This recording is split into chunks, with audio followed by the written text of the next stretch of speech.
दिन मसरूर भाई मेरे से पूछ रहे थे कि यार तुम्हें अगर 6 या 12 आदमी दे दूं और 6 महीने के लिए कुछ आदमी दे दूं और इतने पैसे पर पर्सन दे, तो 6 महीने में आप उनको बुक यानी कि उनको जैसे कि for example not like me but something similar कि ऐसा इल्म दे सकते हो? मैंने कहा मैंने कहा इतने पैसों में तो 6 महीने नहीं, मैंने कहा मैं 6 घंटे में कर सकता हूँ। मैंने कहा कि इतना दिक्कत नहीं है। ये चीज़ ये है कि वो बेसिकली पूछ रहे थे स्पिरिचुअल आई खोलने का।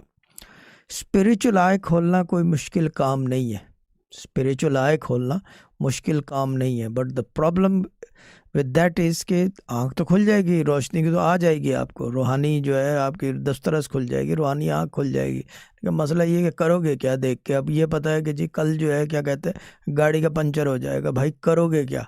कल गाड़ी नहीं चलाओगे। उसका हल जो है वो है टेक्निकल काम।